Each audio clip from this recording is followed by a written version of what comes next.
Oh, g'day guys, how you going? Welcome back to the Roland Keith shed again. And don't mind us, we're just doing a bit of spring cleaning on our bikes. And today, I actually thought I'd do something a little bit different, given that we're sort of all a little bit on the housebound side of things now. And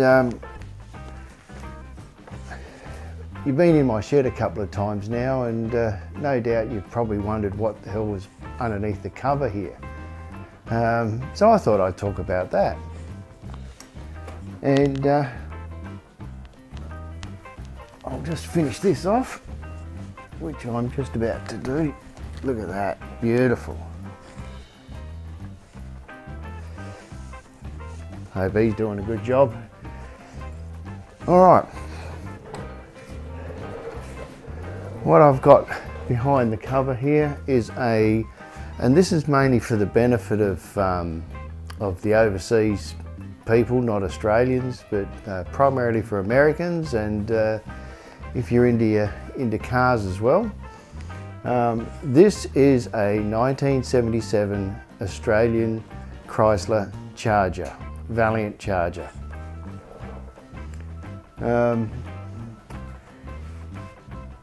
They're very similar in a lot of ways to the American Charger, but and they share quite a few parts, but the body's actually a lot smaller, and I think the body on these is a lot more petite than the American Charger.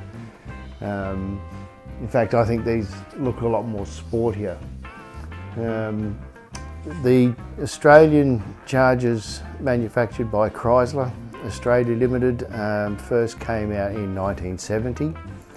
And they ran through till 1978. The Aussie Chargers all came out with 3 6-cylinder engine packages and 3 V8 engine packages. And the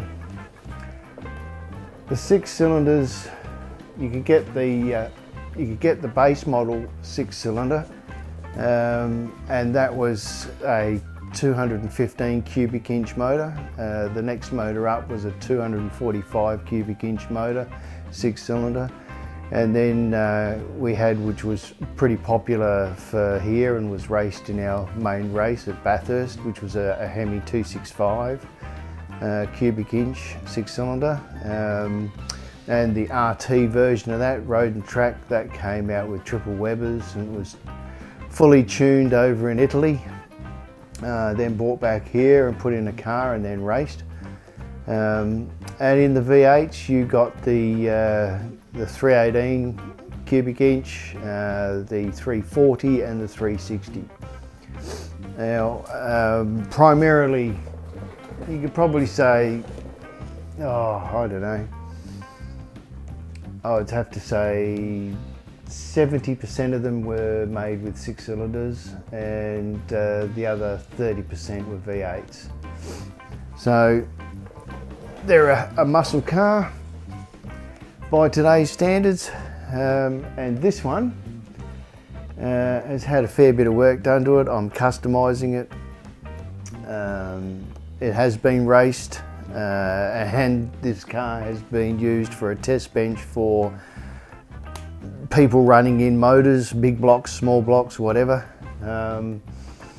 What I've done with this is I've done a complete metal finish on the body, which what that means is you completely strip off all the paint so it's right back to steel. And then with a file, you file back the body and you get it completely straight and true. Once you've got it completely straight and true, then you sand it to like a mirror finish, so the steel looks like chrome basically.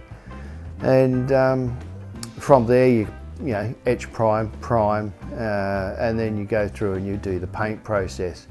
So this has had a complete complete strip down of paint, complete redo of the whole body, reshaping it, and then putting it all back together again. Mechanically, this one's running a 318 cubic inch. It's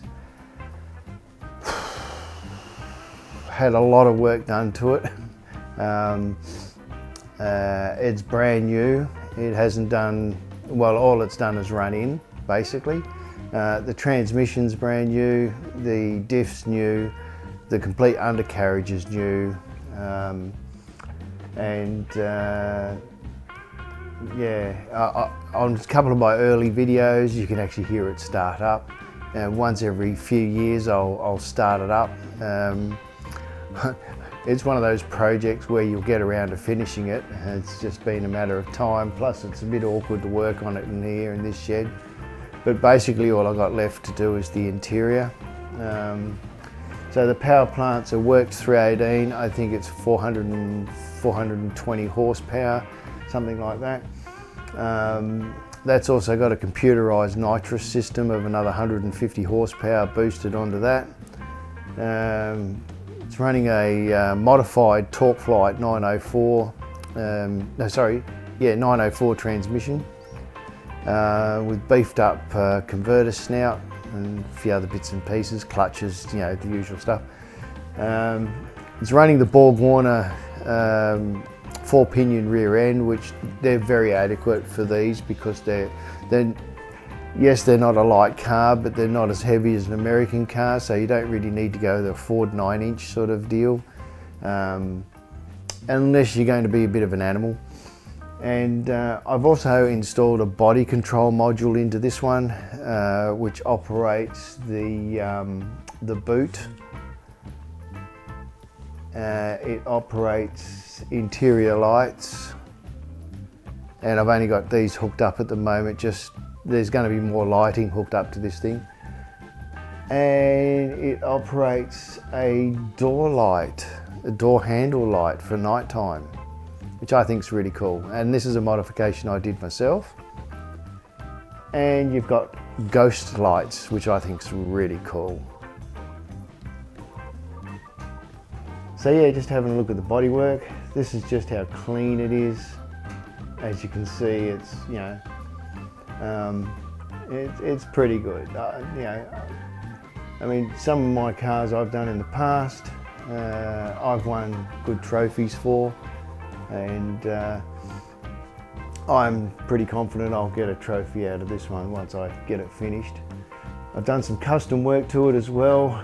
I've put in-valance exhaust in the rear because the exhaust just used to hang underneath these things.